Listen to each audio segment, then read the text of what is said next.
Procuradores Judiciales Procurar y la Asociación Colombiana de Jueces Asojudiciales. Asociación de Jueces de Colombia Asojudiciales. Para quienes ingresan a esta charla y no habían estado en las anteriores, voy a hacer de nuevo una breve presentación del profesor Oscar Mejía. Es la prueba de que conseguiste la mansión así. El profesor Oscar Mejía es profesor titular con tenencia del cargo de la Facultad de Derecho, Ciencias Políticas y Sociales de la Universidad Nacional. Fue profesor asociado de la Facultad de Derecho de la Universidad de los Andes. Es filósofo de la Universidad Nacional, máster en Filosofía Moral y PhD en Filosofía Política. Adelantó un segundo doctorado en Filosofía del Derecho en el Departamento de Filosofía y un postdoctorado en Derecho en la Facultad de Derecho de la Nacional. Ha sido decano encargado, vicedecano, director de programas curriculares y del Centro de Investigaciones Unijus, así como director del Departamento de Ciencia Política. Fue el gestor y primer director del doctorado en Derecho de la Facultad de Derecho de la Universidad Nacional, miembro activo de la Asociación Colombiana de Filosofía del Derecho, ASOFIDES, así como de la Asociación Iberoamericana de Filosofía Política y de la Asociación Colombiana de Ciencia Política. Es líder del grupo de investigación Repensar el Derecho y ha sido investigador senior de Colciencias. Entre sus obras se encuentran Posontológico, Posfundacional, Posjurídico, de 2020, Teoría Consensual del Derecho, de 2016, Legitimidad, Validez y Eficacia, de 2013, Derecho a Alienación e Ideología, de 2013, Curso de Filosofía Política, de 2013, La Filosofía del Derecho Contemporánea, de 2012, Historia de la Filosofía del Derecho en Colombia, de 2011, Problemática y Us Filosófica de la Obediencia al Derecho y la Justificación Constitucional de la Desobediencia Civil, 2001, Derecho, Legitimidad y Democracia Deliberativa, de 1998, y Justicia y Democracia Consensual. En la sesión anterior habíamos visto lo relacionado con los principios de justicia, desobediencia civil y corrección en el derecho. Había el profesor enfatizado en Rawls, Dworkin y Alexis, los tres autores. En cuanto a John Rawls, pues había señalado que es quien inaugura las teorías de la justicia, planteando un consenso contrafáctico como un consenso del constituyente del cual se parte para establecer unos principios de justicia. A través y esos principios tienen una jerarquización efectuada por el constituyente. A partir de ese consenso, pues hay una ciudadanía deliberante y una sociedad de intérpretes constitucionales, y por ello, pues Rawls reconoce la posibilidad de desobediencia civil a partir de esa sociedad o ciudadanía deliberante. En cuanto a Dworkin, vimos que también propugna por unos principios jerarquizados por el constituyente, sostiene que priman las leyes, los principios sobre las leyes, y en casos difíciles propone una herramienta de balanceo. Fue muy contundente el profesor Mejía en diferenciar la herramienta del balanceo que propone Dworkin a la tesis de la ponderación de Robert Alexis, que ha sido pues usualmente confundida en la teoría jurídica, en la aplicación de esas teorías jurídicas. En cuanto a Robert Alexis, habló el profesor sobre la propuesta de unos principios no sustantivos sino procedimentales a partir de la ética del discurso de Jürgen Habermas. Una propuesta de una teoría de la argumentación jurídica en donde propone el concepto del derecho como una pretensión de corrección desde la fundamentación moral. Y para los casos difíciles, una aplicación de una teoría de la ponderación, en donde no se da una jerarquización de esos principios, sino que a través de la ponderación no se anula un principio por el otro. Y de ahí nace pues el test de proporcionalidad que nosotros aplicamos, el principio de proporcionalidad. También habló de John Finnish desde el derecho natural, quien propone unos principios de razonabilidad práctica, y en general pues planteó que Rawls y Dworkin niegan la discrecionalidad del juez porque hay una jerarquía de principios, mientras que Alexis y Zagrebelsky a partir de la incompletud del sistema jurídico, aceptan la discrecionalidad del juez. De hecho, se requiere. Entonces nos prometió para esta sesión plantear estas teorías críticas del derecho, por ejemplo, la crítica que hace Jürgen Habermas a la herramienta de la ponderación, que plantearía unos conflictos serios entre ética y derecho, y las críticas de Duncan Kennedy contra Dworkin, quien lo considera muy optimista, y en general, pues, la crítica a lo que ha implicado, a la deformalización del derecho que han implicado este tipo de tesis. En general, pues, se trató de una exposición muy rica de 3 horas, pero quería como más o menos tratar de ubicar lo que vimos en la sesión anterior y los planteamientos los temas que se tratarán en esta sesión, invitándolos a participar activamente. Sabemos que hay muchos compañeros que tienen muchas inquietudes interesantes sobre este tema. Podríamos plantearlas al final de la exposición, levantando la mano, y tratar de hacer una interesante conversación sobre estos temas al final de la sesión. Tiene entonces la palabra el profesor Oscar Mejía para iniciar con nuestra conferencia de hoy. Bueno, muchas gracias, doctora Muñoz, muy amable por la introducción. Voy a compartir pantalla. Me dicen si ya la están viendo. Espero que parece que empecé por la última. Voy a simplemente a volver acá. ¿Ya están viendo? Sí, sesión 13. ¿Y están pasando las diapositivas? Sí. Perfecto.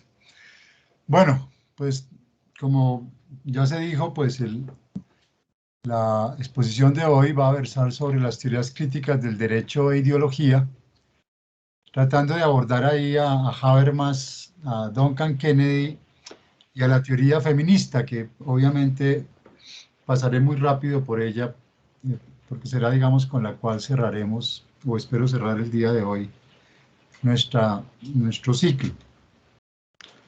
Y pues les recuerdo la hipótesis que queríamos ilustrar, en especial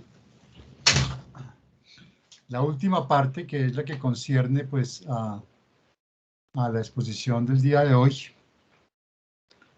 que es la que básicamente plantea la perspectiva crítica del derecho de los Critical Legal Studies expondrá el carácter ideológico, político y patriarcal de la adjudicación y la necesidad en Jürgen Habermas de que las leyes estén sometidas a mínimos consensuales que garanticen así la integración social, so pena de ser objeto de desobediencia civil.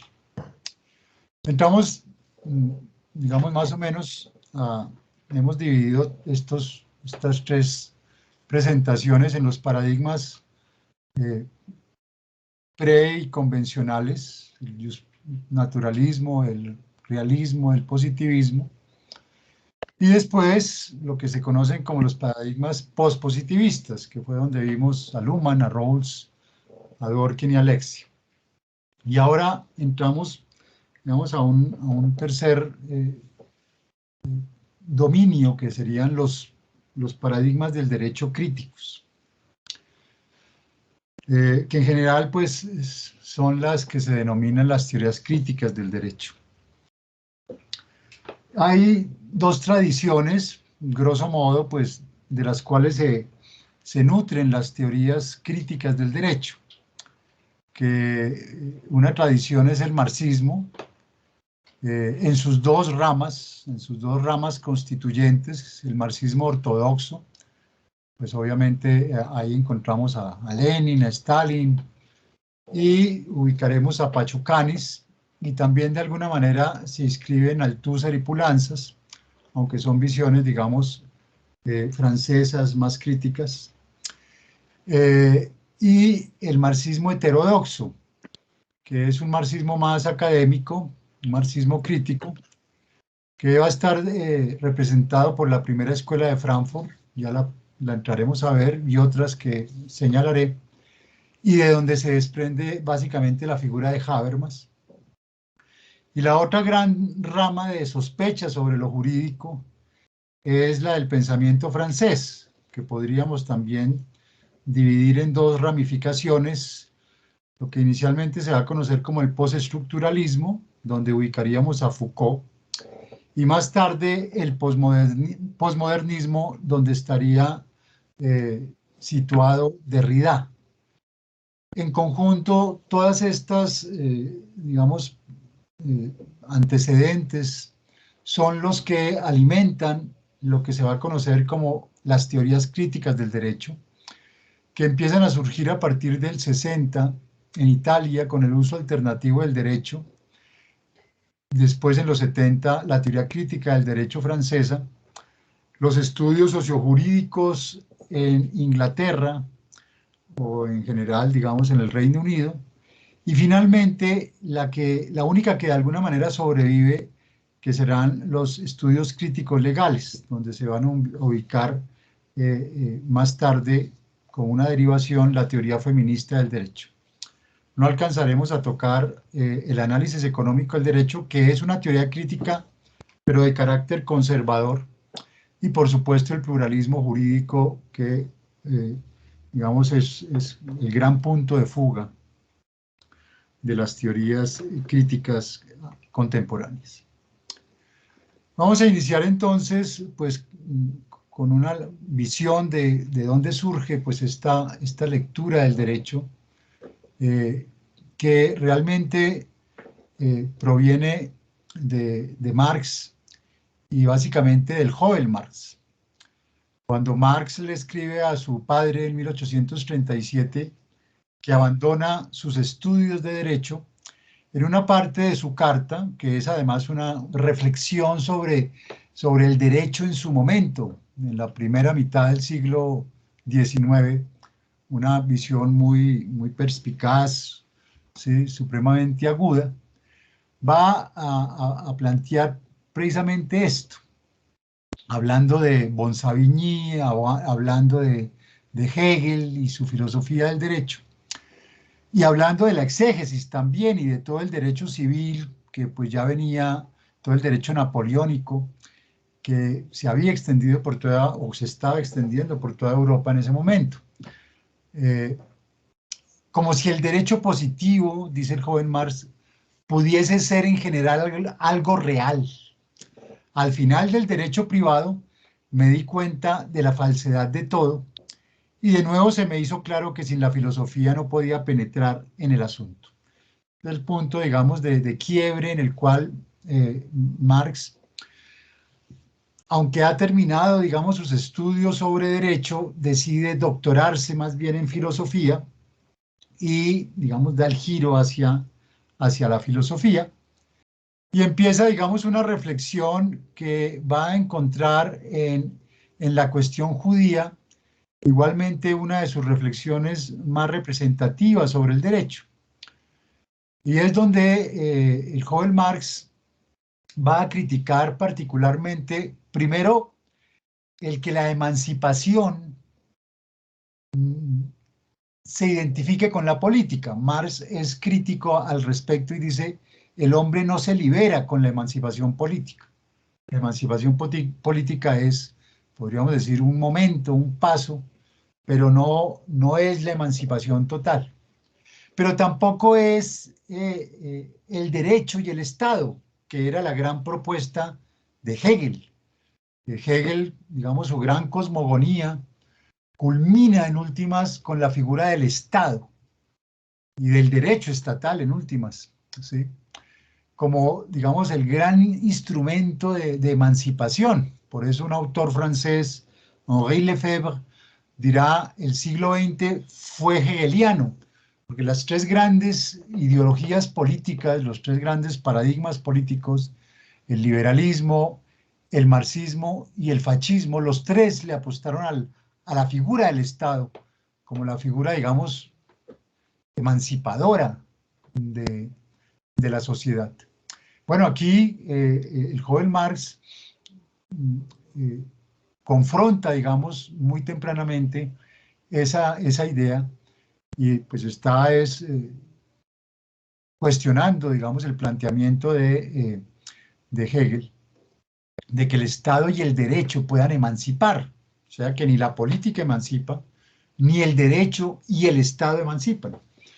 Y no lo hace el derecho porque el derecho en últimas es derecho privado, pues como lo está viendo Marx en ese momento, y ese derecho privado lo único que hace es básicamente convalidar la desigualdad capitalista.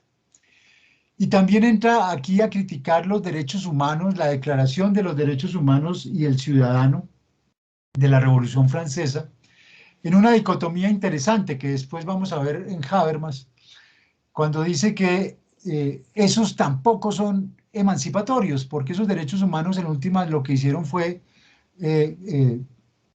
convalidar no los derechos del ciudadano, sino los derechos del burgués. ¿Sí? Y por tanto, Marx igualmente los rechaza como instrumento de emancipación. Es en los manuscritos económico-filosóficos del 44, que no serán descubiertos sino hasta el siglo XX, cuando se recogen los archivos por parte, digamos, de la Rusia soviética, los archivos que se llamarían los archivos Marx-Engels, se encuentran estos manuscritos económico-filosóficos, que es donde realmente el joven Marx, digamos, empieza ya a modular y a modelar su propuesta. Y aquí la enajenación, recuerden que la gran herencia que retoma Hegel, Marx de Hegel, es el problema de la alienación, que Marx ya une con el problema económico.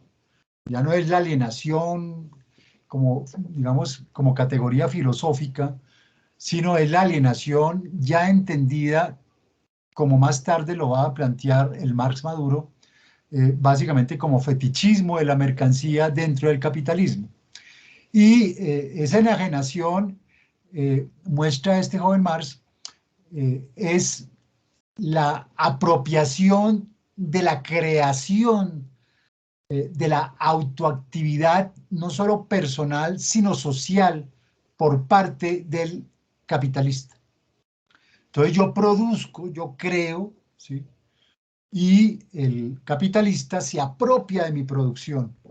Yo creo en un sentido muy amplio, en un sentido genérico.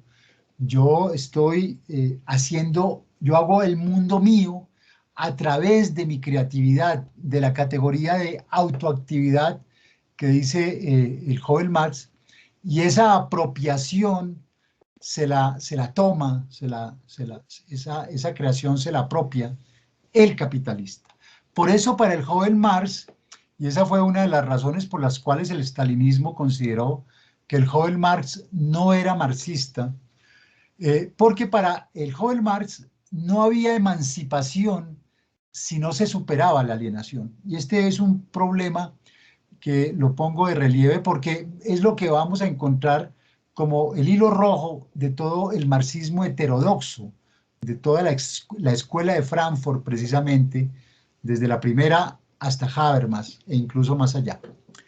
Y la superación de la alienación en ese joven Marx remite a un hombre total, un hombre pleno, un hombre realizado, un hombre no enajenado, gracias a, y este es un concepto de Marx, a una democracia real, a una democracia plena, ¿sí? A una democracia que efectivamente permite, y obviamente no es la democracia burguesa, representativa, digamos, la propuesta de la teoría del contrato social, pero es, digamos, para Marx un sistema político que va a permitir el florecimiento del ser humano y que va a permitir que su creación se la apropie la sociedad y no, digamos, el capitalista de manera privada.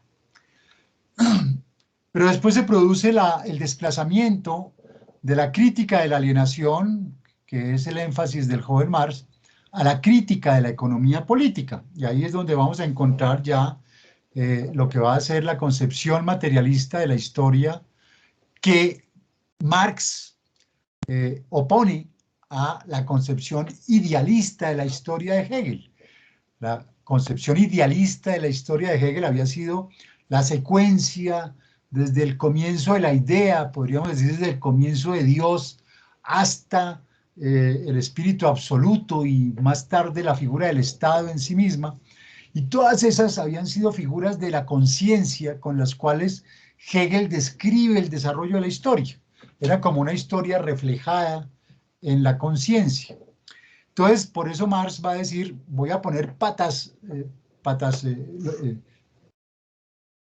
la dialéctica de Hegel está patas arriba, la voy a poner en sus pies, y en sus pies significa que lo que realmente determina la historia es el desarrollo de los modos de producción de las sociedades. Las sociedades para Marx entonces están constituidas por una estructura económica que no es evidente y que es lo que él denomina el modo de producción, configurado por unas relaciones de producción y unas fuerzas productivas que son las que entran en conflicto en un momento dado. Es interesante acá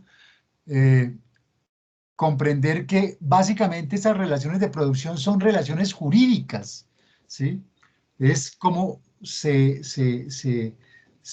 juridiza o cómo se regula jurídicamente la propiedad, la distribución en general, pues la distribución legal y jurídica de la economía, ¿sí? Porque la economía no marcha así como sola, ¿no? La economía para marchar, y sobre todo en el capitalismo, como lo va a mostrar Max Weber, se tiene que regular jurídicamente.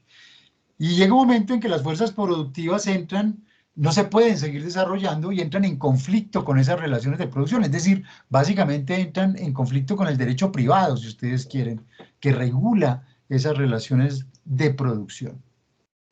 Pero aquí viene el punto interesante, porque entonces Marx plantea que sobre esa estructura económica que no es evidente se monta una superestructura que él denomina jurídica, política y formas de conciencia social. Y todo ese conjunto de la superestructura jurídica, política y formas de conciencia social son ideológicas. Y la función de la ideología es ocultar el conflicto objetivo. Entonces, la ideología jurídica, política y las formas de conciencia social tienen como principal objetivo, como su función esencial, ocultar ese conflicto entre fuerzas productivas y relaciones de producción, y disfrazarlo para que la sociedad no comprenda que el problema realmente es un problema económico y crea que el problema puede ser jurídico, político o incluso meramente en la expresión de sus formas de conciencia social. Pero toda la superestructura es ideológica. Toda la superestructura es ideológica. Y de ahí provienen las dos grandes tradiciones constituyentes del marxismo. El marxismo ortodoxo, que se va a centrar en la crítica de la economía política, que se va a centrar en el Marx maduro, y el marxismo heterodoxo, que se va a centrar en el problema de la alienación, ¿sí? De ahí saldrá la escuela de Frankfurt, que es la que vamos a ver enseguida, pero también va a haber otras, la escuela de Budapest, ¿sí? La escuela de Birmingham en Inglaterra, y en parte el marxismo estructuralista francés, que tendrá, digamos, una influencia, por supuesto, también lo veremos, de todo el contexto muy crítico que se da durante los 60 en Francia y en Europa. De este planteamiento en especial del marxismo ortodoxo, que es básicamente Marx y más tarde Lenin, también por supuesto Engels, Eugeni Pachucanis escribe su famoso libro Teoría General del Marxismo y el Derecho. Y ahí entonces hay un giro muy interesante y una afirmación muy sugestiva de Pachucanis. Pachucanis de alguna manera va a decir, la religión es el opio del pueblo en las sociedades feudales, ¿sí? Pero en las sociedades capitalistas el opio del pueblo es el derecho, ¿sí? Porque la sociedad capitalista, la sociedad burguesa empieza ya a considerar el derecho como el gran regulador y como el gran, de alguna manera, reconciliador de la sociedad. Pero realmente lo que se va constituyendo es la formación en la constitución, la configuración del derecho como un fetiche, de considerar que el derecho todo lo resuelve. Podríamos encontrar de alguna manera en el día de hoy en la afirmación de que el derecho es emancipador, digamos, una expresión de esa fetichización del derecho. Y lo veremos al final con las feministas. Entonces ese fetichismo jurídico, esa consideración de darle al derecho ese poder sustancial de resolverlo todo, que no es cierto, pues para Pachucanes, solo puede ser confrontado, va a decir Pachucanes, por un nihilismo jurídico. Es decir, no hay que creer en el derecho, porque al fin y al cabo el derecho, dirá Pachucanes, muy académicamente, recogiendo a Marx, a Engels y al mismo Lenin, se extingue. El derecho se extingue como se tiene que extinguir el Estado. Por tanto, llamémoslo así, poner todos los huevos en la canasta del derecho, pues no tiene sentido, al menos digamos en lo que consideraba Pachucanis que era el socialismo. Desgraciadamente, ya en este momento, 1926, les recuerdo, se había constituido la oposición de izquierda en cabeza de Trotsky. Trotsky incluso ya había tenido que salir de la Unión Soviética para que Stalin no lo apresara. Les recuerdo que Stalin, de los 50 miembros del partido bolchevique en el 17, asesina o enjuicia y finalmente fusila a 48. El 49 era Trotsky y finalmente lo manda a asesinar en Ciudad de México, donde ustedes pueden visitar cuando vayan a Ciudad de México el Museo de Trotsky, donde aparecen incluso los balazos en la oficina de Trotsky del primer atentado que se produce contra él. El segundo tendrá éxito y acabará con su vida. Entonces, Stalin ya en este momento que se ha apoderado del aparato, digamos, del partido bolchevique, ya para él le queda claro que el planteamiento de Pachucanis no le sirve, porque para Stalin ya es necesario el Estado y por supuesto ya es más que necesario el derecho. Y entonces hace que Pachucanis se retracte de esto, que diga que su teoría está totalmente errada, que se requiere el derecho, que se requiere el Estado, y pues ustedes saben, el estalinismo termina convirtiéndose en una dictadura no solo de partido, sino incluso en una dictadura unipersonal. En ese contexto surge la Escuela de Frankfurt, recoge, digamos, al joven Marx, recoge el problema de la alienación, pero es interesante ver que de alguna forma también recoge su planteamiento sobre el derecho. Y lo va a recoger un exponente muy sugestivo, muy profundo, quizá de todos los autores de la Escuela de Frankfurt, Horkheimer, Marcuse, Adorno, Pollock, Erich Fromm. El más profundo, sin duda, es Walter Benjamin. Walter Benjamin, además todos son judíos, se alimenta de la cábala, se alimenta de esa tradición profunda de interpretación de la Torá y a partir de ahí hace una lectura muy interesante, muy cabalística, ¿sí? Estoy intentando profundizar porque aunque compartimos con el judaísmo, digamos, la Biblia, en esta tradición occidental católica, estamos lejos de la interpretación que han logrado, digamos, el judaísmo de las escrituras, de la Torá, pues para ellos, sagradas escrituras para los católicos.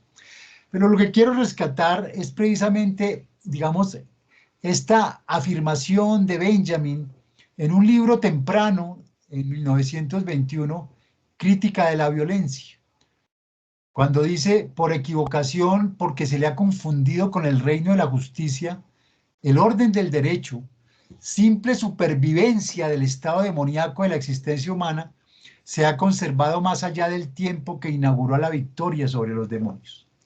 El derecho no condena al castigo, condena a la falta. Es el conjunto de relaciones que hacen del ser viviente un culpable. Y es que yo no, como les digo, no he logrado, digamos, desentrañar esto, pero un poco la intuición y, digamos, las lecturas que he logrado hacer, básicamente lo que intentan mostrar es que cuando Lucifer se levanta contra Dios, ¿sí? Y cuando hay en la rebelión de los ángeles contra Dios, ¿sí? Digamos, hay un momento llamémoslo así, de crisis de legitimidad, ¿sí? De crisis de legitimidad en los cielos, ¿no? Porque recuerden que es de la esencia del derecho natural la resistencia, es de la esencia del derecho natural la desobediencia al orden, cuando el orden de alguna manera no logra representar un bien mancomunado. Bueno, yo no voy a entrar a decir que Luzbel tiene razón o Dios tiene razón, no ese es el punto. Lo que quiero decir es que de las reflexiones, digamos, cabalísticas que recoge Benjamin, el derecho termina siendo el instrumento con el cual se restablece el orden cósmico. Pero por eso el derecho está imbuido de violencia. Por eso el derecho está imbuido no de justicia, sino de violencia. Está imbuido, está mezclado, ¿sí? De básicamente en últimas, una acción instrumental para restablecer el orden. Entonces eso hace que, en cierta manera, Benjamin descarte el derecho y lo diferencie de la justicia, ¿sí?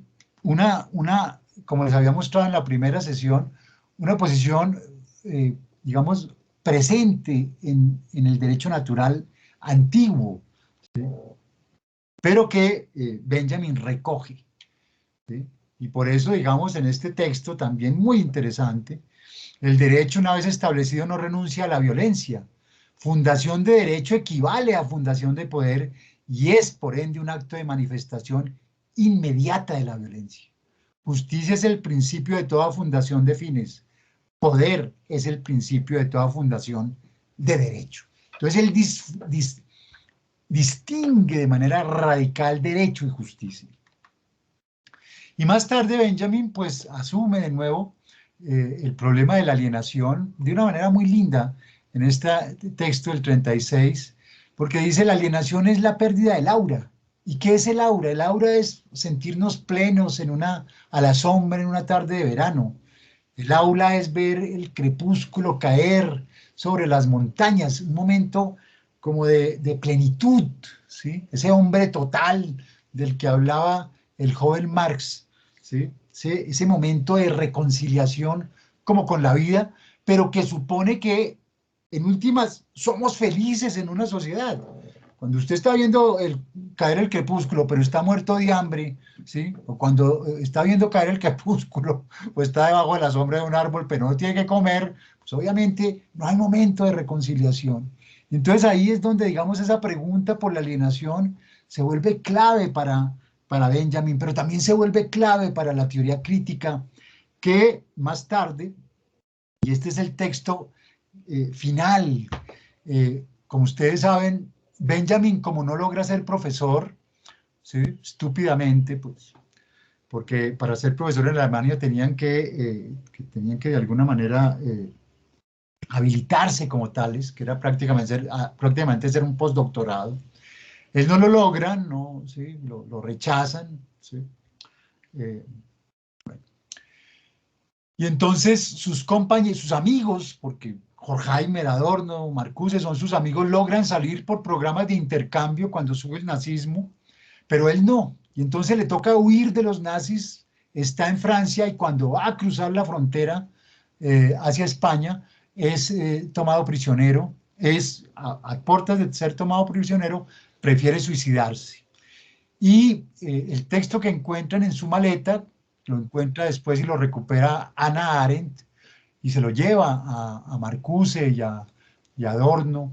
Creo que ellos ya en ese momento están en Nueva York, en la Universidad de Columbia, y les produce un profundo impacto. Pero en este texto que se llama Tesis sobre la filosofía de la historia, Benjamin hace una, retomando el famoso cuadro de Paul Klee, el Angelus Novus, dice, ese ángel es el ángel de la historia, y lo vemos que se va a estrellar, que viene desde el paraíso, pero se va a estrellar inevitablemente porque está siendo empujado por un huracán que es el progreso. Esa idea de progreso es la que a partir de ese momento, de los 40, la escuela de Frankfurt va a llamar la razón instrumental. Una razón, la razón ilustrada del siglo XVIII, esa razón que nos iba a liberar, ahora se vuelve una razón instrumental enajenada, una razón que nos somete, una razón que, como lo va a mostrar Pablo Picasso en el Guernica, a la luz de esa razón instrumental se produce el holocausto de la Segunda Guerra Mundial, ¿sí? Y entonces, esa razón, más que liberarnos, nos está empujando al abismo.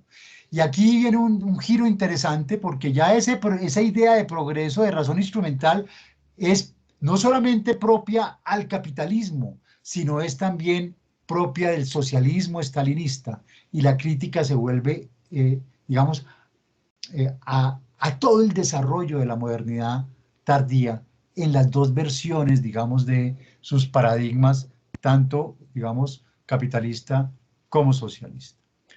Adorno criticará la alienación en términos de cultura, la cultura tampoco nos emancipa, la cultura tampoco nos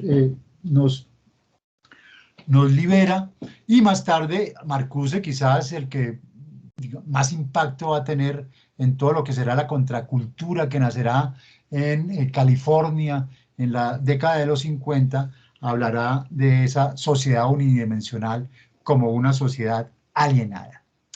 Uno puede desarrollar toda una teoría del derecho, una bonita tesis de maestría, una bonita tesis de doctorado, de esa primera escuela de Frankfurt. En Benjamin el derecho demoníaco y alienador, en Horkheimer el derecho instrumental y autoritario, en Adorno el derecho masificador y deshumanizante, en Marcuse el derecho hegemónico y unidimensional. Pero va a haber dos abogados, y yo los invito a que investiguen sobre ellos, porque es extraño que los anteriores autores que son sociólogos, ¿no? A veces creemos que son filósofos, pero ellos realmente son sociólogos, y cuando vuelven a Alemania, trabajan en Estados Unidos, en la Universidad de California, como sociólogos, y asimilan toda la nueva, digamos, los métodos, digamos, sociológicos de investigación. Ellos son, digamos, sociólogos, filósofos, pero su base es la sociología. Pero en la Escuela de Frankfurt hay dos abogados, que son Franz Neumann y Otto Kirchheimer, que van a ser además, y van a apoyar a los fiscales en los juicios de Nuremberg, ¿sí? Y ellos dos sí confrontan directamente a Carl Schmitt, y lo confrontan su distinción amigo-enemigo, confrontan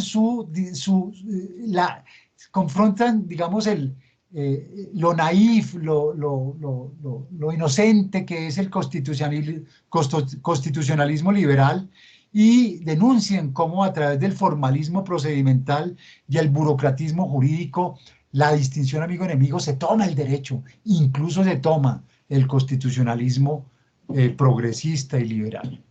Y frente a ese constitucionalismo liberal y a esa distinción amigo-enemigo, oponen el concepto de libertad política frente a la libertad regulada jurídicamente, y el concepto de justicia política frente a la justicia procedimental. Es interesante ver ese concepto de justicia política porque recuerda al que 20 años después, 30 años después, va a recoger Rawls. Yo no he encontrado nexos entre Rawls y la Escuela de Frankfurt, pero de cualquier manera, digamos, Rawls es un conocedor profundo, digamos, de todo el marxismo heterodoxo y pues no sería tampoco extraño. Y aquí recojo algo de mi maestro Guillermo Hoyos, un texto, La filosofía política de Jürgen Habermas, que retoma un pensamiento de Manuel Reyes Mate, que es el que recupera y reivindica la memoria, ¿sí? Hay que sacar del infierno al derecho. Y he mostrado todo lo anterior para que comprendamos esta afirmación de Reyes Mate que retoma Guillermo Hoyos al hablar de la filosofía de Habermas, ¿sí? Hay que sacar del infierno al derecho. Porque si no tenemos esos antecedentes, sobre todo de Benjamin, no comprendemos por qué está hablándose así del derecho. Habermas digamos, de la segunda escuela de Frankfurt, que estará con Offe y con Knecht, digamos, como también sus representantes. Ahí les recuerdo una tercera escuela de Frankfurt, con Honneth, con Albert Bellmer, con Dubiel, ¿sí? Y hay incluso ya hoy en día una cuarta generación de la escuela de Frankfurt. Lo interesante de Habermas es que en los 60 abandona la filosofía, digamos definitivamente. Ellos nunca han sido filósofos plenamente, ¿sí? Han sido, digamos, porque sus pregrados, recuerden, son pregrados multidisciplinares, ¿sí? Pero Habermas en este punto abandona la filosofía porque la filosofía se la ha tomado la filosofía analítica y Habermas dice, esa filosofía analítica está centrada en los textos, está centrada en los libros, está centrada como en las grandes elucidaciones de categorías y no sirve para interpretar la sociedad. Y entonces adopta la sociología reconstructiva como matriz de interpretación societal. A partir de este momento, ustedes no van a encontrar nunca en Habermas, porque es la primera objeción que dice, ay, no es que Habermas está hablando de algo ideal. No, muchachos, no está hablando de nada ideal. Habermas no da un paso si no muestra una base sociológica. Base sociológica y a partir de ahí sí se pueden hacer proyecciones prescriptivas. Pero sin bases sociológicas usted no puede hablar. Precisamente para obviar el argumento de que, ay, eso es algo, un deber ser, pero no es un ser. No, Habermas habla del ser. Y empieza, digamos, un diálogo con la sociología, en ciencia y técnica como ideología, con Max Weber, con Durkheim, en problemas de legitimación del capitalismo tardío, con Parsons, ¿sí? Empieza, digamos, toda una asimilación de Kohlberg. Y en este libro, Reconstrucción del materialismo histórico, que ya empieza a marcar distancia con el marxismo ortodoxo, pues particularmente en la versión stalinista, Habermas muestra, digamos, las debilidades del pensamiento marxista en lo que había tenido que ver con el concepto de trabajo social, en el sentido de que se había asumido el trabajo desde las reglas técnicas, eso lo encuentran ustedes en el opúsculo de Engels, la reconstrucción, el papel del trabajo en la transformación del mono al hombre, pero ya es claro que no es el trabajo lo que permite superar, digamos, nuestra condición animal para generar la sociedad humana, sino son las leyes del parentesco. Y las leyes del parentesco, la prohibición del incesto, básicamente en esencia es una prescripción normativa, ¿sí? Cuando el gran primate le pega un coscorrón a la cría para que no se aparee con la otra cría, de alguna manera, aunque no hubiera lenguaje, había ya comunicación y era ya una prohibición de aparearse dentro, digamos, del mismo círculo familiar. Ahí empieza, digamos, la sociedad. Y bueno, Habermas muestra una serie de supuestos que el marxismo terminó, digamos, asumiendo por encima de los desarrollos investigativos y académicos del siglo XX que ya se habían logrado. Y básicamente se pregunta, por supuesto esto confrontaba aquella premisa escrita sobre piedra que fue recogida por el marxismo de que la violencia es la partera de la historia. Se preguntaba si para superar ese conflicto objetivo entre relaciones de producción y fuerzas productivas, que es un problema sistémico, había que realmente acudir a la violencia o si no podía en un momento dado resolverse, y acude entonces a Kohlberg, acudiendo a unos principios consensuales, ¿sí? Logrando ese tercer nivel de desarrollo moral planteado por Kohlberg, el nivel postconvencional de lograr un consenso para resolver los problemas sistémicos, particularmente de la estructura económica. Esa es una pregunta, claro, es todo un libro para formular una pregunta. Si para superar un modo de producción era necesaria la revolución o si la comunicación podía jugar un papel emancipatorio. Bueno, esa pregunta realmente la va a responder Habermas en lo que en un momento dado muchos creyeron que era su máxima obra, la teoría de la acción comunicativa. La teoría de la acción comunicativa, déjenme decirles, y sobre todo lo recuerdo siempre los profesores de sociología jurídica que no lo leen. Este es uno de esos libros dramáticos porque no lo leen los abogados, no lo leen los politólogos, no lo leen los comunicadores, tampoco lo leen los filósofos, porque realmente de filosofía hay unas 200 paginitas, estos son 2 tomos que competen un poco, digamos, a la hermenéutica y a la teoría de la comunicación, si acaso, pero la teoría de la acción comunicativa es en esencia 2 tomos de sociología jurídica. El primero reconstruye la sociología jurídica de Max Weber y el segundo reconstruye la sociología jurídica de Parsons y de Luhmann. ¿Sí? Es un libro de sociología del derecho, el mejor. Y en ese libro, en el primer tomo, esto es importante, lástima que no lo podamos, digamos, profundizar, lo digo rápidamente. Básicamente lo que Habermas está tratando de mostrar es hasta dónde el derecho, y óiganme bien, hasta dónde el derecho es un elemento de identificación intersubjetiva. Intersubjetiva. Se los voy a poner en un ejemplo. Hasta dónde el derecho nos sirve para enamorarnos. ¿Sí? Amor, mira, te traigo el Código Civil. ¿Sí? Te amo. Mira, te traigo el Código Contencioso Administrativo. ¿Quieres ser mi esposa? Es decir, hasta dónde el derecho sirve para cohesionar intersubjetivamente la sociedad, es decir, para legitimarla. La respuesta después del primer tomo, el concepto de legitimidad legal racional de Weber no sirve. El segundo tomo, Parsons, el derecho funcional. ¿Sí? ¿Sirve el derecho funcional para consolidar intersubjetivamente la sociedad? La respuesta de Habermas es, obviamente, sustentado en toda esa reconstrucción de sociología del derecho que está haciendo, tampoco sirve. ¿Sí? El derecho no sirve para que la sociedad se identifique intersubjetivamente. El derecho no sirve para ser feliz.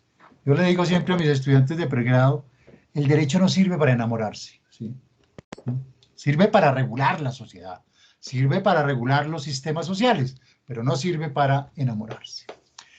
Y entonces, en ese transcurso, Habermas detecta algo que venía estudiando desde hace mucho tiempo. ¿Cuál es la relación entre los 2 grandes componentes de una sociedad? El sistema y el mundo de la vida. ¿Sí? Una sociedad es sistemas sociales y mundo de la vida. En la antigüedad, mundo de la vida y sistema, los sistemas son manejados por el mundo de la vida, por los amigos. Modernidad temprana, segundo momento, los sistemas se diferencian del mundo de la vida. Eso es básicamente Luhmann. Pero en el tercer momento, lo que detecta Habermas es que el sistema se apodera del mundo de la vida. Los sistemas sociales se apoderan del mundo de la vida y desaparece la solidaridad. Cuando se empieza a juridizar la sociedad, es la prueba, es la muestra, es el síntoma de que la solidaridad ha desaparecido. Porque la solidaridad es un sentimiento intersubjetivo, espontáneo, que no puede ser regulado jurídicamente, así aparezca en un artículo constitucional. Es un artículo condenado a la ineficacia y a la ilegitimidad. Entonces es ahí cuando Habermas hace su gran diagnóstico sobre el derecho se ha convertido en el colonizador del mundo de la vida, a través de 4 grandes tsunamis.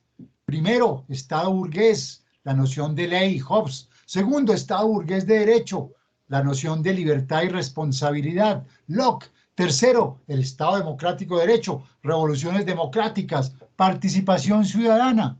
Cuarto, Estado democrático y social de derecho, control administrativo, contencioso administrativo al Estado mismo y a los sistemas económico y político.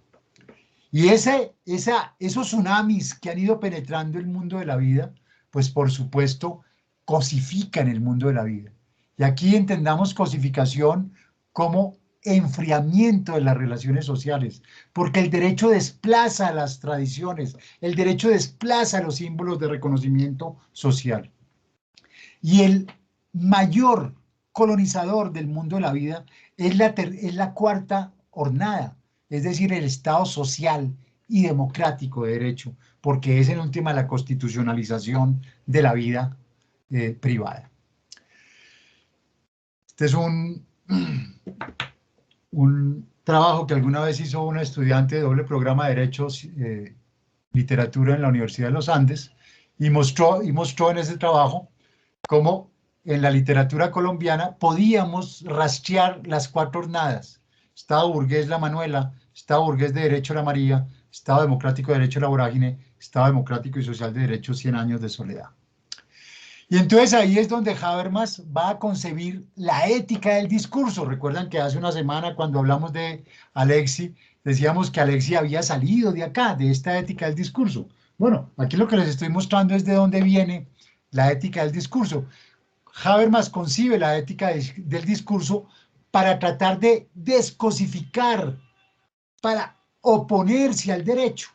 La ética del discurso, sus 2 principios: principio de solo son válidas las normas que cuenten con el consentimiento de todos los participantes de un discurso práctico, consenso ampliado. Principio U, solo son válidas las normas cuyo cumplimiento pueda ser libremente aceptado por todos los afectados. Así se cierra la teoría de la acción comunicativa. Pero en el 85, en su libro Concepto y validez del derecho, del que también les hablé hace una semana, Robert Alexis le dice: mire, Habermas, le voy a enseñar una cosa que decimos los abogados. Todo lo que hace el derecho se tiene que deshacer a través del derecho. Todo lo que se hace jurídicamente se tiene que deshacer jurídicamente. Y usted realmente es muy naif, muy inocente, muy romántico si cree que con el consenso puede descosificar una cosificación jurídica. Usted le toca acudir al derecho. Y realmente Habermas, digamos, recoge el guantazo y empieza, digamos, a pensar una teoría del derecho. Podríamos decir una teoría del derecho desde el punto de vista interno. Teoría de la acción comunicativa sería punto de vista externo, ¿sí?, en la distinción de Hart, pero empieza a pensar el derecho desde el punto de vista interno. Y eso es lo que lo va a llevar precisamente después del 89, donde además está escribiendo ese texto Soberanía Popular como Procedimiento, que es una crítica muy dura ahí sí a Marx. Es la crítica más frontal de Habermas a Marx por el olvido de la cuestión democrática. Habermas dice: mire, Marx, usted se olvidó de la cuestión democrática, y eso fue lo que propició que Stalin después se montara todo el totalitarismo en el socialismo, que en últimas era profundamente democrático, porque la Revolución Rusa es una revolución de los soviets, y los soviets eran las asambleas populares democráticas, que terminan también siendo instrumentalizadas por el stalinismo. Entonces, en este punto, Habermas da incluso un giro al anarquismo, a Bakunin, y dice, pero Bakunin sí pensó en la democracia, y por tanto hay que empezar a pensar la democracia en términos de crítica al legislador y de consideración desde la perspectiva del Tribunal Constitucional de una soberanía popular plural, no una soberanía popular centrada en la ley y centrada en el legislador. Es un giro que Habermas hace en el marco de la caída del muro de Berlín, ¿sí? Y inspirándose en el anarquismo, obviamente en el anarquismo como filosofía política, ¿sí? Y particularmente en Bakunin. Y ahí viene facticidad y validez. Facticidad y validez va a considerar el derecho como el medium de la integración social y la categoría de la integración social, a nivel ontológico y a nivel epistemológico. De lo que se trata es de ver cómo conciliamos la tensión entre normas y hechos, ¿sí? Entre validez y facticidad. Recoge el planteamiento de Parsons y muestra que si Parsons puso de presente que los subsistemas podían unirse por arriba, pues el derecho puede, a través del derecho, ¿sí? Pues el derecho tiene que poder unir por abajo los plexos mundovitales, ¿sí? Porque esos subsistemas están emplazados en el mundo de la vida. Podríamos decir que esta es la hipótesis de trabajo de Habermas.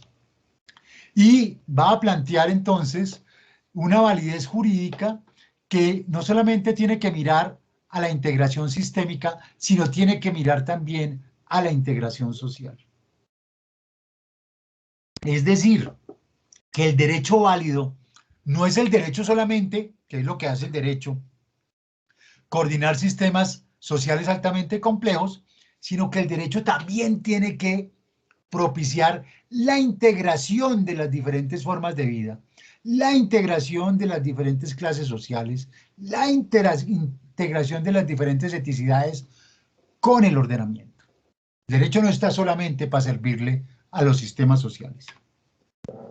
Y ahí entonces retoma la Revolución Francesa, así como en su momento Rawls y Dworkin habían retomado la Revolución de Filadelfia, y muestra que además ahí, recogiendo a un historiador anarquista, Daniel Goering, se produce un consenso de que no era cierto de que no hubiera habido, que esto hubiera sido solo un consenso burgués, abajo está la burguesía, pero en las deliberaciones de la Asamblea estaba también presente arriba en la esquina izquierda la montaña, y ahí el partido del pueblo, que eran los rabiosos, les enragés, ¿sí? Donde además tenían figuración las mujeres. Abajo no hay mujeres, arriba sí, entre las representantes de los rabiosos y entre los representantes, digamos, populares, estaban las mujeres. Entonces, lo que se produce realmente en la Revolución Francesa no es una imposición de mayoría, de la mayoría burguesa, no es una regla de mayoría, que es el instrumento de decisión del liberalismo, sino es el consenso, que es el instrumento de decisión de la tradición republicana, la tradición política republicana, que siempre se opuso al liberalismo. Y entonces ahí entra a mostrar que de ahí surgen, de ese consenso, podríamos decir 5 jornadas de derechos fundamentales, a libertades individuales, a estatus legal del individuo, a debido proceso, esas garantizan la autonomía privada, a libertades políticas, garantizan la autonomía política, y finalmente a condiciones tecnológicas y sociales y ecológicas de vida digna, ¿sí?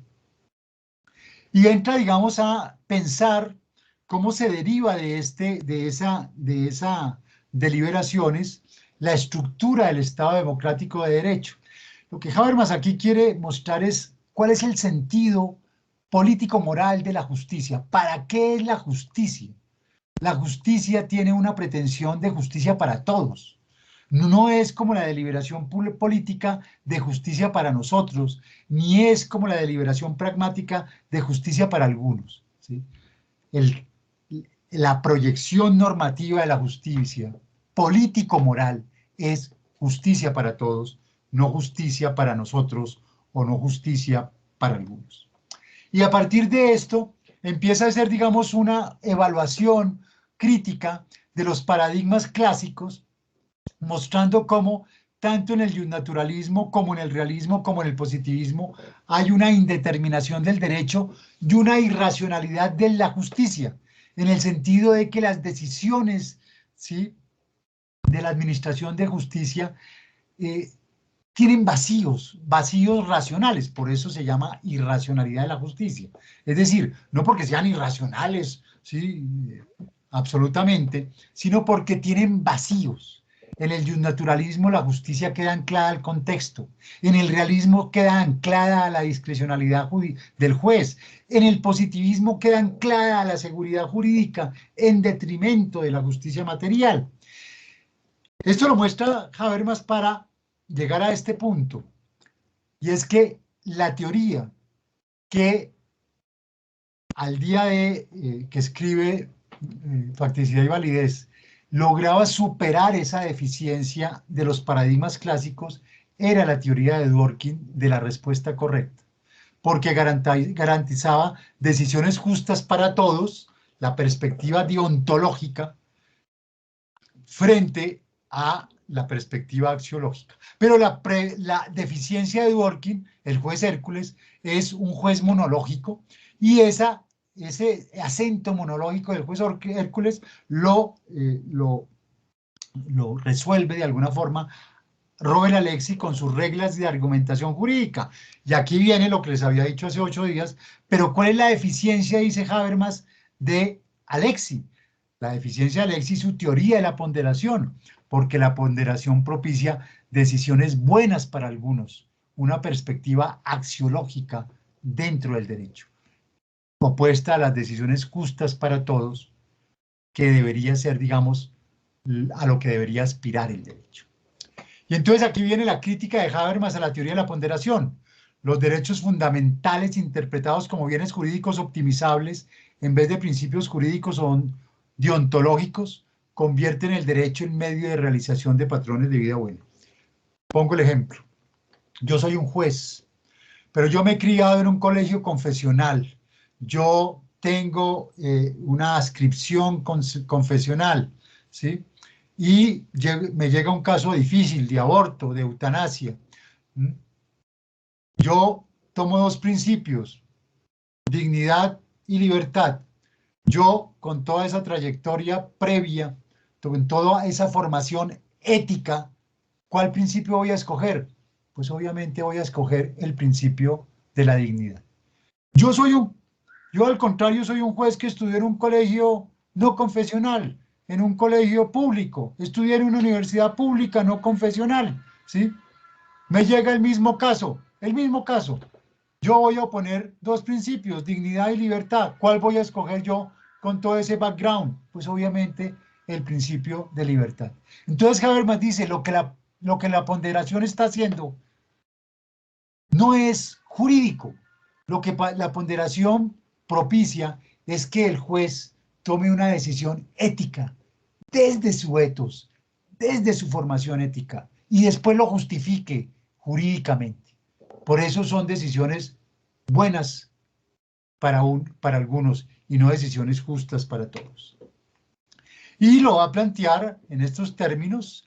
Los derechos fundamentales cobran un sentido distinto según se los entiende en el sentido de Dworkin, como principios jurídicos deontológicos, o en el sentido de Alexy como bienes jurídicos optimizables. En tanto que normas regulan una materia en interés de todos por igual, en tanto que valores constituyen en la configuración que forman con otros valores un orden simbólico en el que se expresan la identidad y la forma de vida de una comunidad jurídica particular.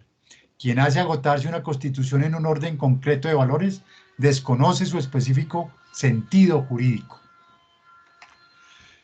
Y después va, digamos, en un capítulo muy interesante sobre los tribunales constitucionales. Habermas descarta el Tribunal Constitucional alemán, va al Tribunal Constitucional, a la Corte Suprema de Justicia de Estados Unidos, pero muestra, retomando en parte a Duncan Kennedy, que las decisiones, en los casos difíciles, las decisiones de los jueces son decisiones políticas, a partir de paradigmas de democracia. Se toman, en últimas, un paradigma de democracia formal, de derecho privado, en últimas, que respeta la economía de mercado, que no interviene en la economía de mercado, o un paradigma republicano, no confundir con el Partido Republicano de Trump, es el paradigma republicano de adjudicación constitucional de democracia directa. Habermas simpatiza con ese paradigma republicano porque propicia deliberación pública, pero dice que es necesario un tercer paradigma, comprender realmente cuál es la dinámica hoy en día de los sistemas políticos. Para eso se fundamenta en todos estos autores, en Ackerman, en Ely, el Michaelman, en el juez Perry, ¿sí?, de South Carolina, para mostrar que los tribunales constitucionales en últimas tienen que garantizar en sus decisiones la máxima deliberación ciudadana. Es decir, que ningún caso se puede tomar sin que haya habido una deliberación ciudadana suficiente. Y ilustra con este modelo que él ha llamado modelo sociológico de política deliberativa de doble vía, su pretensión de que el Tribunal Constitucional, en lugar de quedarse tomando decisiones desde el círculo interno, desde lo que llama él la periferia interna, la sociedad civil kantiana, que es la sociedad civil de los gremios, de los actores, de los grandes actores estratégicos de la sociedad, tiene que escuchar el Tribunal Constitucional, la periferia externa, que es la periferia de las formas de vida, de los sujetos colectivos, de las minorías, de los que no tienen voz, ¿sí? Es decir, que el Tribunal Constitucional, si quiere tomar decisiones justas para todos, tiene que escuchar a la sociedad civil hegeliana, a esas minorías, a esas formas de vida, a eso que llama Nancy Fraser, la feminista, los públicos contrahegemónicos, y no escuchar solamente a la sociedad civil kantiana, ¿sí?, es decir, a los directores de gremios, a los presidentes de empresa, a la gente con plata que lo puede invitar a almorzar a Harry Sazón, sino escuchar a la periferia externa, que es donde está el verdadero clamor de la sociedad. Ahí es donde se garantiza que el tribunal tome decisiones justas para todos, porque el tribunal, dirá Habermas, no es solamente intérprete de textos jurídicos, sino también es intérprete de contextos políticos sociales. Entonces, la corrección en Habermas se va a plantear en términos de una justicia constitucional en clave política y deontológica. Y así, piensa él, se garantiza tanto la integración sistémica como la integración social.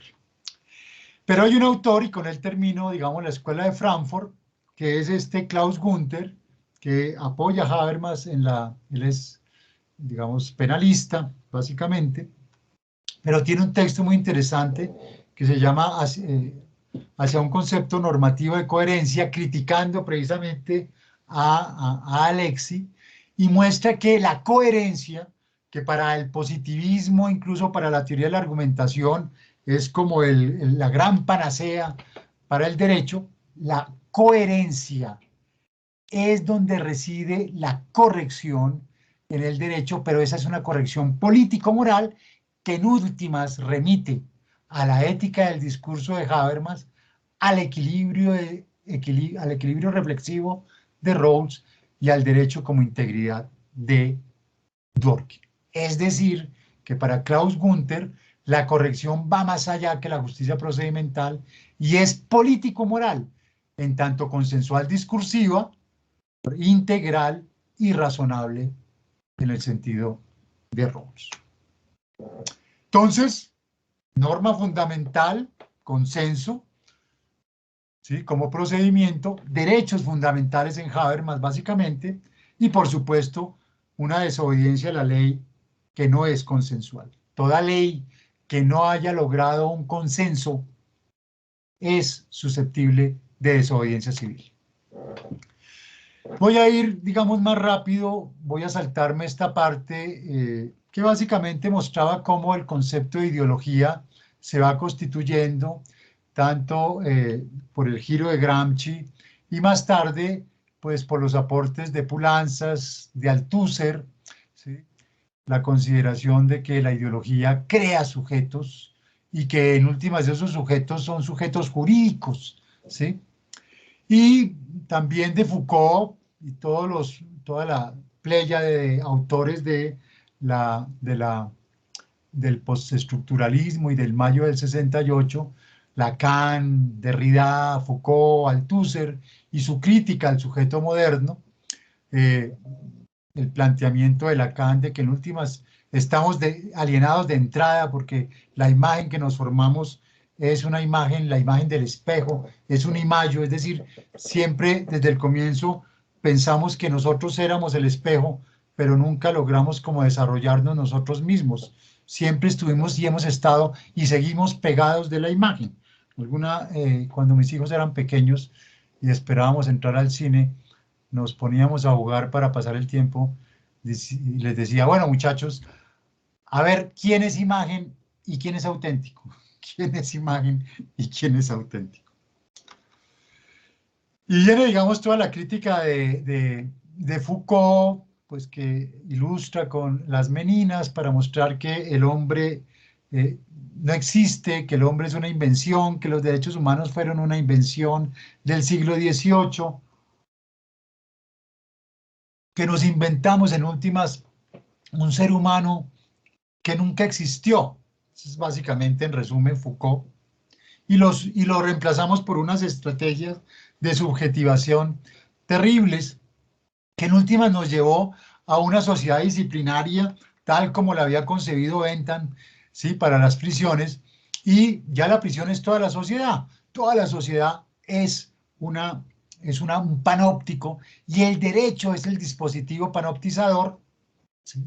Es el dispositivo de verdad, ¿sí? El derecho ya es la verdad, y ese es el dispositivo por excelencia ideológico, ¿sí? Es el dispositivo por excelencia de falsa conciencia que tiene la sociedad de alguna manera para deslegitimar toda postura de desobediencia o toda postura de resistencia o toda postura crítica, ¿sí? El derecho reducido a dispositivo panoptizador, y ese dispositivo que es absolutamente heterogéneo, que es poroso, que está constituido por todo, ¿sí? Por nuestras concepciones éticas, morales, estéticas, por la manera en que disponemos el escritorio, por la manera en que nos peinamos, en que nos hacemos la corbata, en que nos vestimos, en que hablamos, en que abordamos, en que no abordamos. Todo ese dispositivo, en últimas,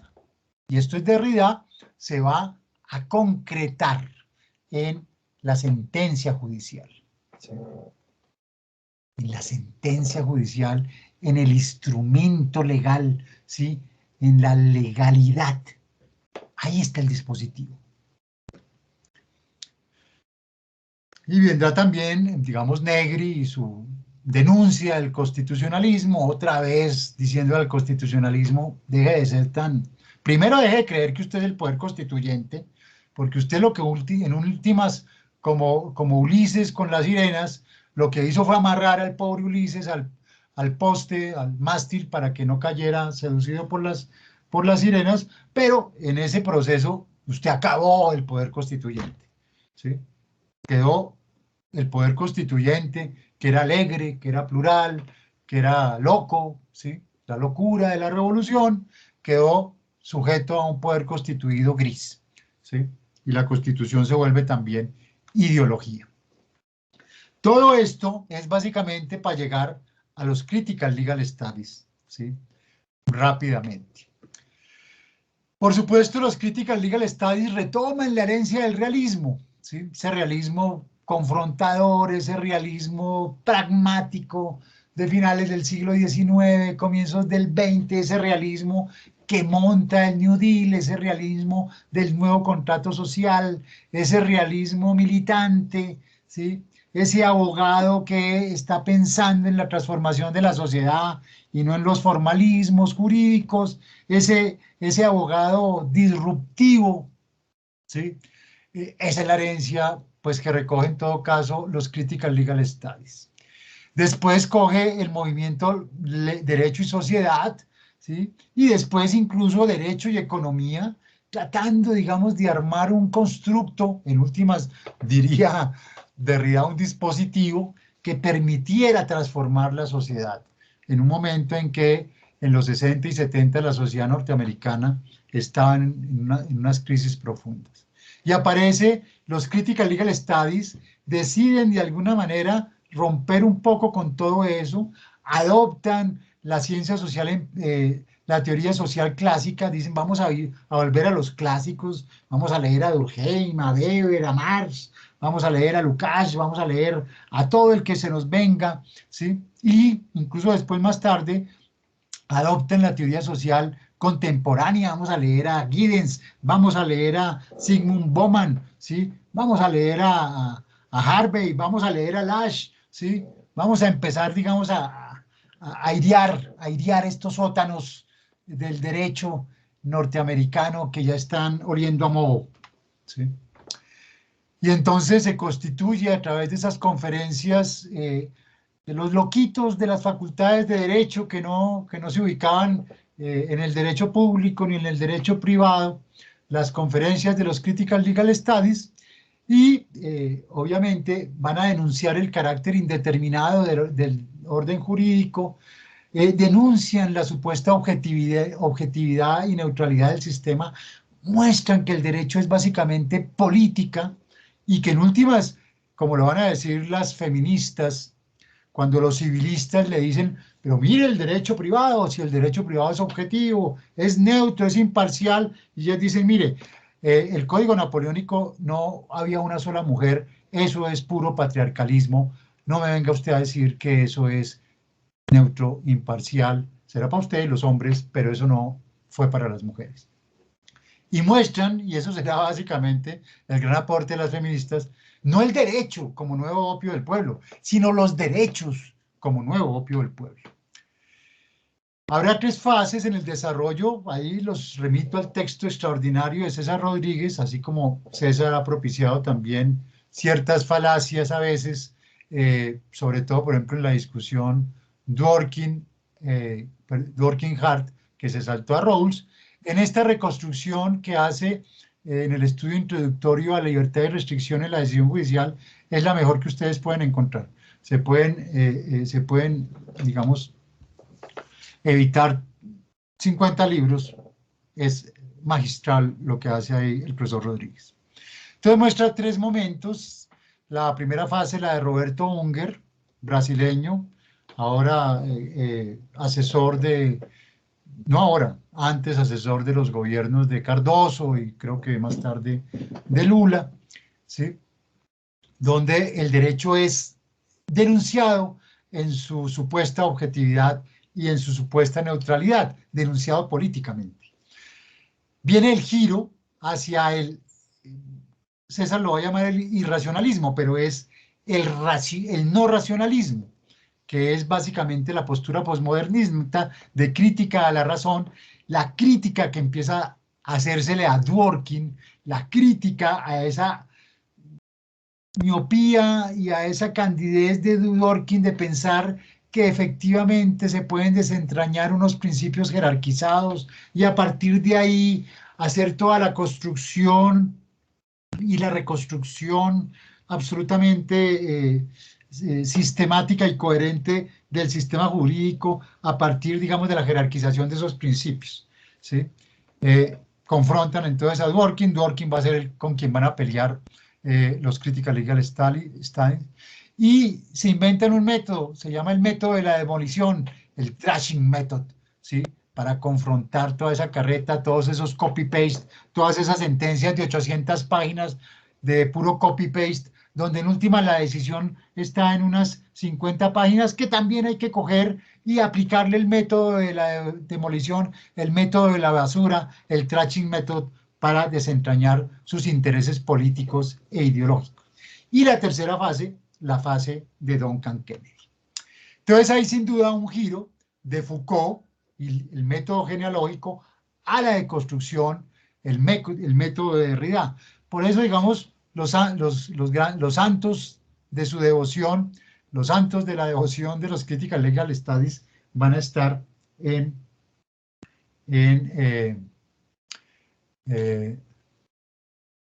Foucault y en Derrida. Qué pena que es que acá está mi perra, que empieza ya ahorita a decirme que, bueno, ¿usted por qué no me ha sacado? Paciencia, Nina, paciencia.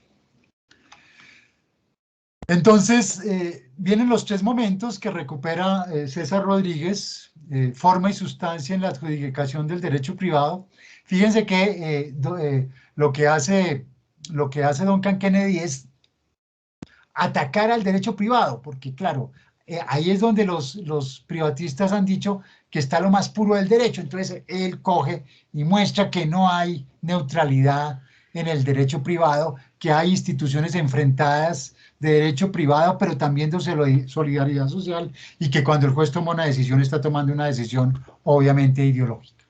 Libertad y restricción en la decisión judicial, una fenomenología crítica, ya en la asimilación expresa de Derrida.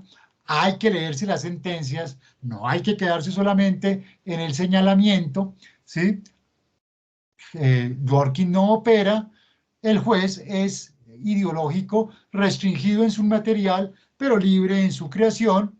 Y finalmente, el tercero, crítica de la adjudicación, donde vamos a plantear, y esto es muy importante para nosotros, que los argumentos no deductivos, lo que él llama policy arguments, son los argumentos donde se meten la ideología a través, y sobre todo en la ponderación, de la proyección de los temas ideológico-políticos, ¿sí?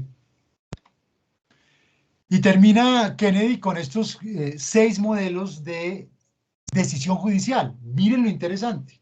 Primer modelo, Hart, deducción más legislación judicial. O sea, Hart legisla judicialmente.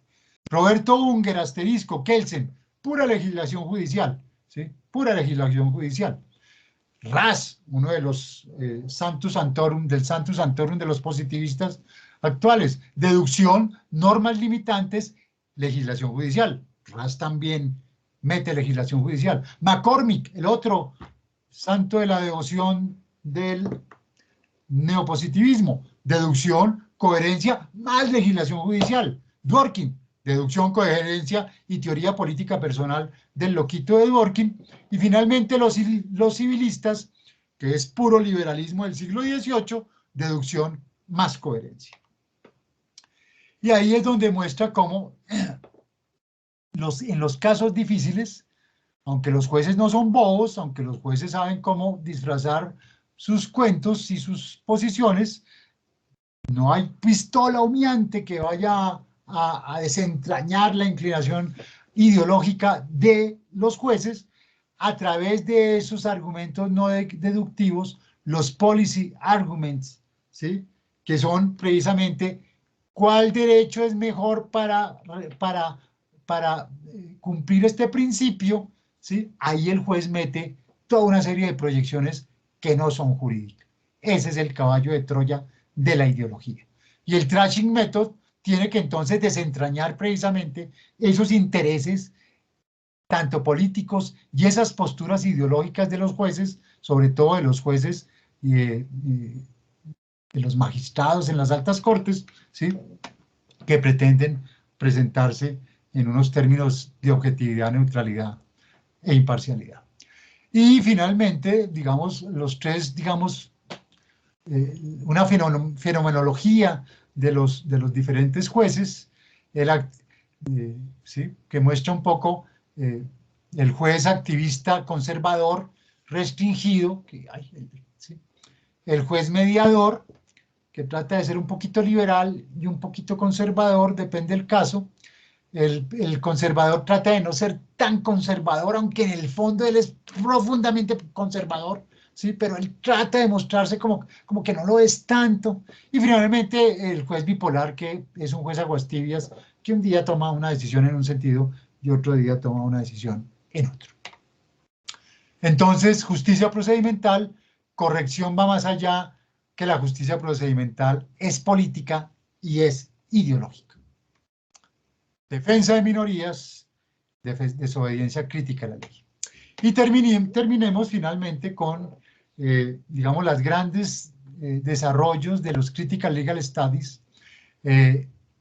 la jurisprudencia feminista, la jurisprudencia de la raza y la defensa de los subalternos.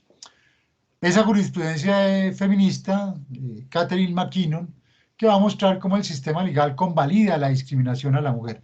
El caso más patético nuestro, pues esa es la ley de cuotas, donde la mujer solamente tiene el 30%, debería tener el 50%, ¿sí? No el 30%.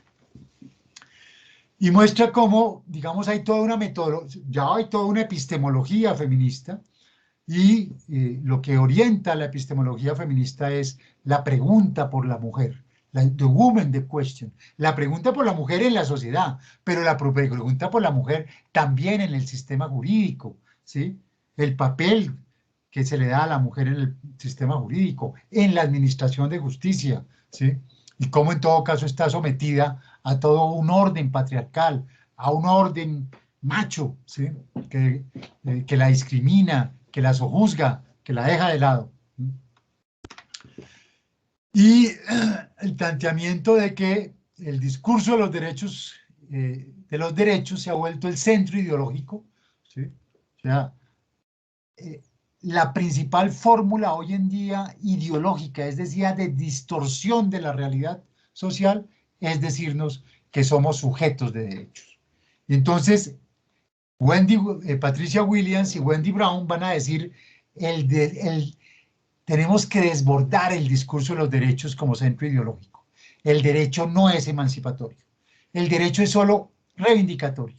Para la mujer, el derecho no puede ser tomado como emancipatorio, porque para la mujer hay una lucha política, una lucha micropolítica, ¿sí? Cuando intenta ser sojuzgada, cuando es acosada, cuando va a ser violada, la mujer no se puede quedar pensando, no, tranquilo, que yo después le voy a poner una demanda. No, la lucha es ya, la lucha es micropolítica y por tanto el derecho, cuando lo asumimos así, lo que hace es desmovilizar una lucha que es esencialmente para la mujer política.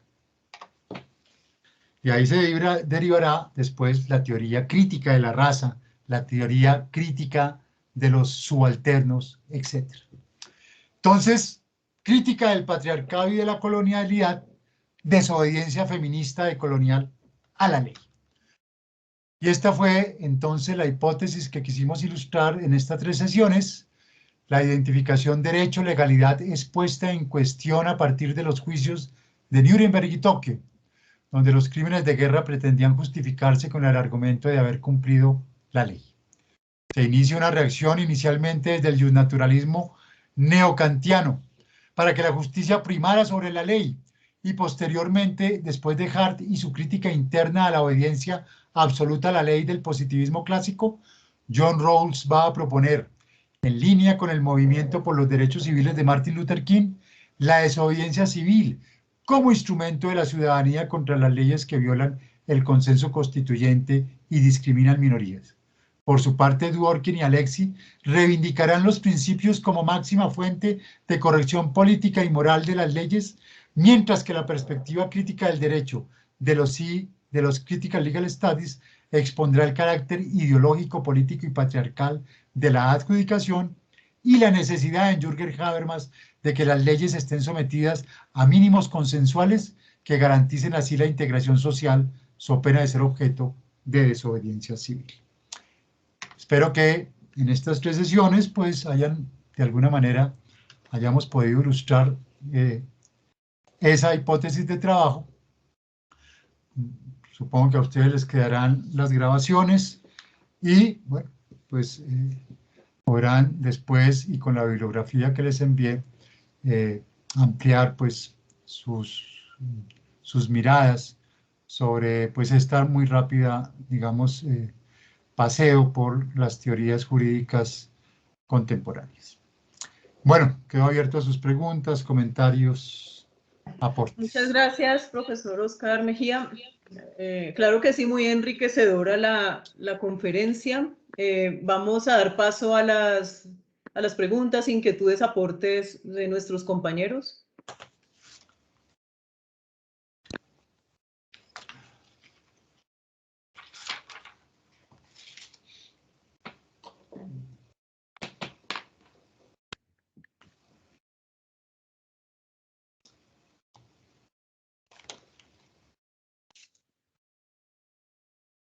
Bueno, mientras se animan, yo quería preguntarle, profesor, en la práctica judicial, no sé, en general, ¿cómo ha inspirado de pronto esta teoría de Habermas sobre los mínimos consensuales, la necesidad de integración social de la periferia, sistemas jurídicos? ¿Qué ejemplos hay de sistemas jurídicos que hayan adoptado una práctica judicial en donde tengan en cuenta ese tipo de propuestas, como la de Habermas?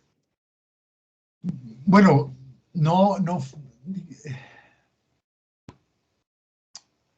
me faltó desarrollar la última parte, que es el capítulo 9 de facticidad y validez.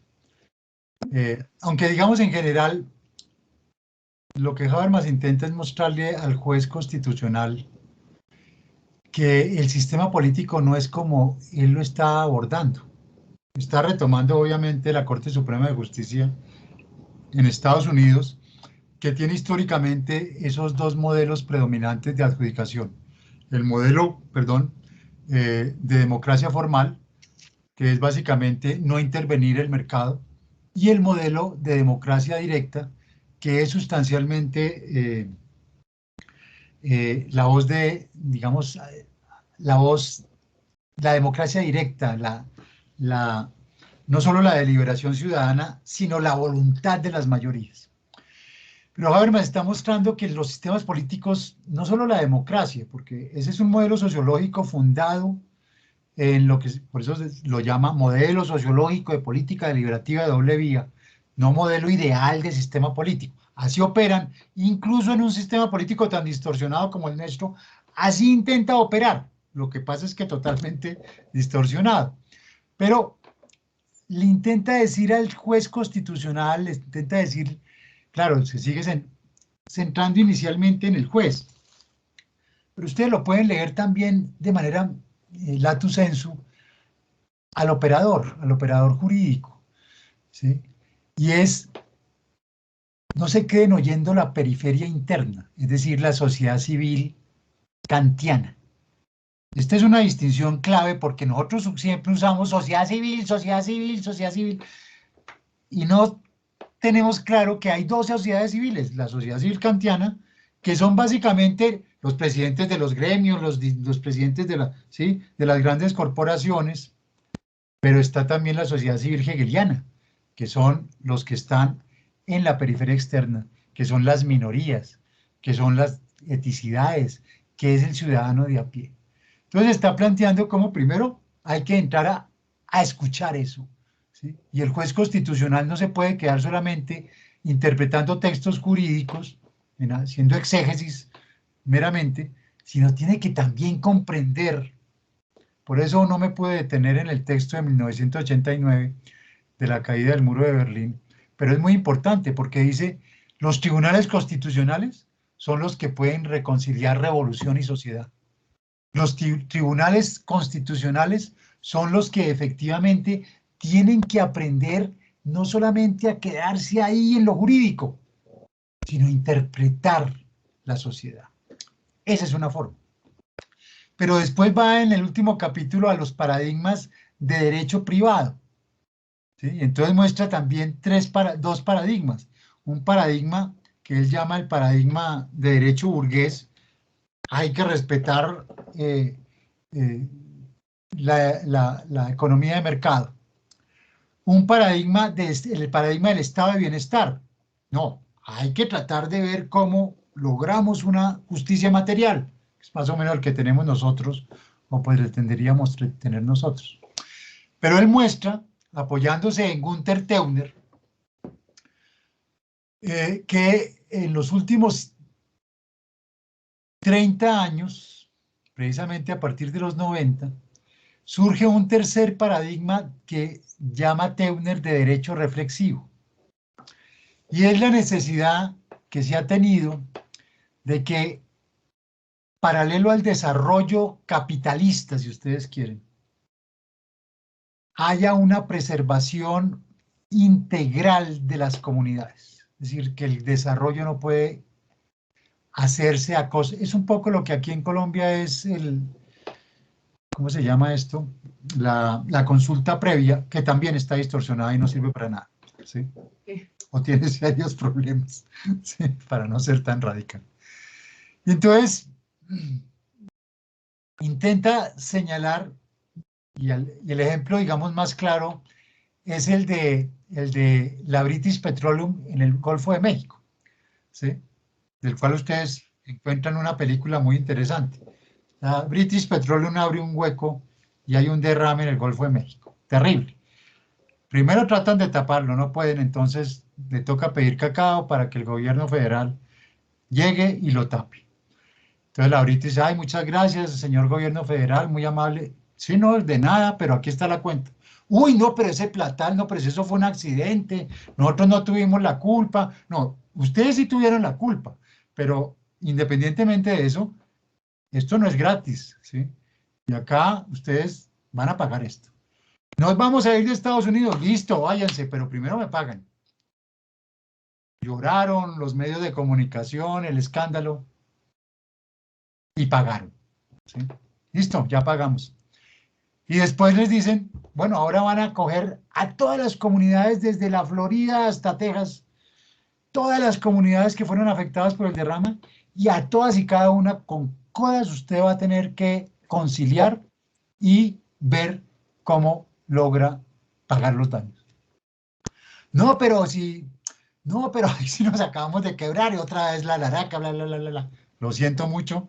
Si quiere, váyase, pero primero concilia con todas esas comunidades de pescadores. Y así le tocó, ¿sí? Esa es una buena muestra de ese derecho reflexivo, ¿sí?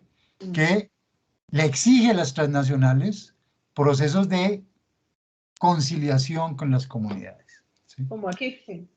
¿Ah? Sí, como aquí. Pero de México para abajo, olvídense. No, British, ¿cómo se va a ir? No, no, tranquilo. Eso se limpia solito ahí con la salecita del agua de mar, eso limpia el petróleo, eso. Se demora un poquito, pero no importa, ¿sí? Todos esos países, ¿sí? Que también se vieron muchos de ellos perjudicados. Obviamente el derecho reflexivo no funciona en nuestros países, pero empieza a funcionar en otras latitudes, ¿sí? Y por eso, digamos, se plantea, porque esto no es solamente Habermas, como un nuevo paradigma jurídico. Hay una pregunta de Marta Carvajalino. Yo quería aprovechar el tiempo, profe, a ver si, como pues todo pasó muy rápido, si podía hacer una breve reflexión sobre Gramsci y Althusser, y un poco me quedó en el aire, y creo que es que no tuve la capacidad para coger lo que usted estaba diciendo, el giro y lo que coge Habermas de Bakunin, si pudiera darnos como algunas pistas en eso. Sí, es que Marta, ¿cómo estás? Marta, que es una antigua estudiante de la Nacional, muy recordada, muy querida. Me alegra que estés por acá. En el 89 es un momento muy, muy fuerte para Habermas porque se está cayendo el muro de Berlín, están al borde de una guerra nuclear y está escribiendo un artículo para los 200 años de la Revolución Francesa, y es ahí donde Habermas entonces ya digamos como que él siempre había tenido, llamémoslo así, como marxista heterodoxo, una relación, digamos, crítica pero cordial con Marx. Pero aquí ya como que dice, mire, aquí estamos enfrente a una postura autoritaria que puede hacer estallar una guerra nuclear, porque obviamente, aunque Gorbachev estaba en Rusia, pues el régimen de Alemania Democrática seguía siendo, digamos, un régimen profundamente stalinista. Y entonces, de alguna manera, casi que Habermas se lo está diciendo a ellos, ¿no? Mire, Marx cometió el error de olvidar la cuestión democrática, la vuelve a recuperar en sus últimos años, en la crítica al programa de Gotha, pero en su parte, digamos, central, se olvidó de la cuestión democrática, no le puso acento, como sí lo había puesto el joven Marx. Pero el mismo Habermas dice, pero Bakunin sí nunca olvidó la cuestión democrática y la adoptó en los términos de la autogestión económica, autogestión política. Más tarde, incluso Hannah Arendt, a partir de esas reflexiones y de los mismos soviets en la Rusia revolucionaria, va a plantear que el modelo republicano, ¿sí?, republicano, tendría que fundamentarse en una especie de organización como la que propició la Comuna de París y como la que propiciaron los mismos soviets en la Unión Soviética inicialmente. Después serán reprimidos por Stalin. Entonces, ahí hay un giro y una crítica de Habermas a Marx desde el anarquismo, pero es para decirle al Tribunal Constitucional que tiene que leer los procesos societales en términos de una soberanía popular no centrada en el legislador, sino de una soberanía popular centrada en la periferia externa, en las diferentes formas de vida. Y que esa sería la manera de leer soberanía popular como procedimiento en clave anarquista, en clave de Bakunin. Y el planteamiento que hace, digamos, Poulantzas y Althusser, Poulantzas va a mostrar en ese libro que es extraordinario, que es un clásico de la teoría política, Poder político y clases sociales en el Estado capitalista, va a mostrar de qué manera en el capitalismo tardío la ideología se traslada a la ideología jurídica, el eje de la ideología, que antes había sido ideología religiosa, ideología económica, ahora se traslada al derecho, y que el derecho se convierte por excelencia en el organizador de todo el campo ideológico. Y Althusser, en ese opúsculo maravilloso que es Ideología y aparatos ideológicos de Estado, va a mostrar primero que la ideología convierte a los individuos en sujetos y por extensión en sujetos jurídicos, porque la ideología, el derecho, perdón, opera a dos niveles. Opera como aparato represivo de Estado, ¿sí?, que es la, digamos, distinción clásica del marxismo a nivel la policía, la administración de justicia, ¿sí?, el ejército, bla, bla, bla. Pero también opera como aparato ideológico de Estado, como opera la escuela, la iglesia, los medios de comunicación y el derecho. El derecho es el único que opera como aparato represivo de Estado, en el planteamiento de Althusser, y aparato ideológico de Estado.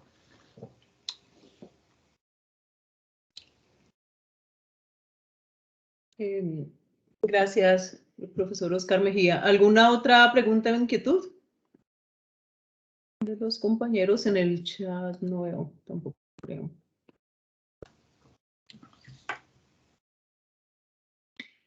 Bueno, no hay más preguntas, profesor. Yo tenía solo una última.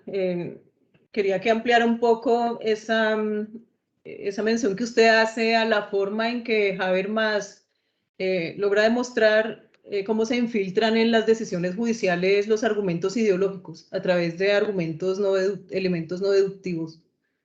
Sí, eso es Duncan Kennedy. Es Duncan Kennedy, perdón, sí. Sí, es Duncan Kennedy. Es que recuerden ustedes, y por eso yo lo relaciono con la ponderación, ¿sí? Porque en la ponderación se trata de el principio de optimización, de optimización, se trata precisamente de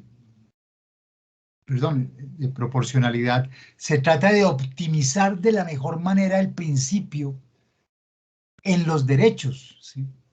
Los derechos que el juez considera que son los que mejor pueden garantizar, digamos, la realización del principio como tal. Pero ya ahí, esa no es en ningún momento, y eso es Habermas, primero es una decisión ética, ¿sí? Como se los traté de explicar. Cuando yo estoy decidiendo entre principios, lo estoy haciendo a partir de mi ethos. Ustedes lo ven claramente en nuestra Corte Constitucional. Fíjense los magistrados que tienen una ascendencia del Opus Dei, ¿sí? Claramente marcada, cuál ha sido su línea de razonamiento, ¿sí? En cuestiones como aborto, en cuestiones como eutanasia, ¿sí? Es obvio.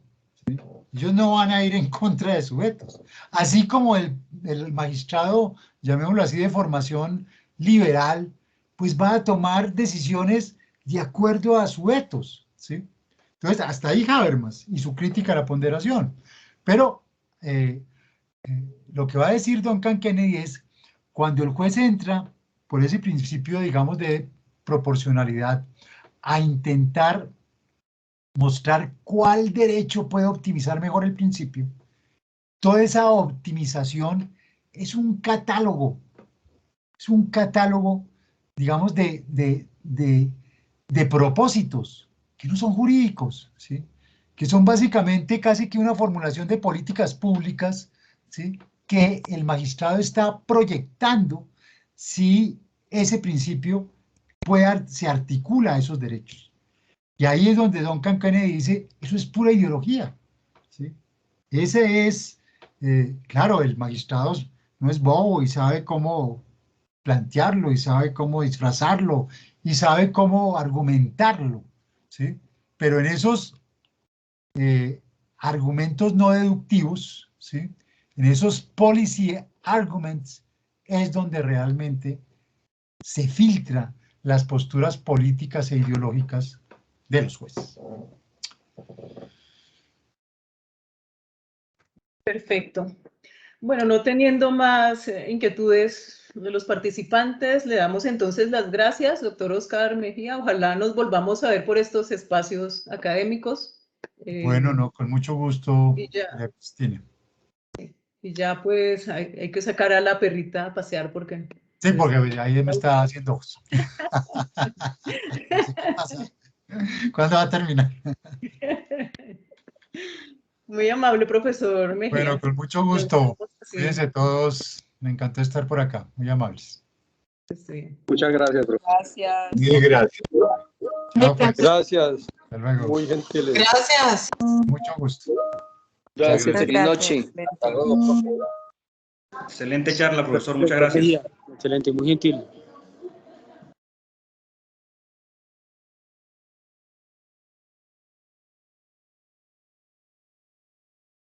Bueno, clausuramos así esta conferencia. Recuerden, auspiciada por el Sindicato de Procuradores Judiciales Procurar y la Asociación de Jueces de Colombia Sojudiciales.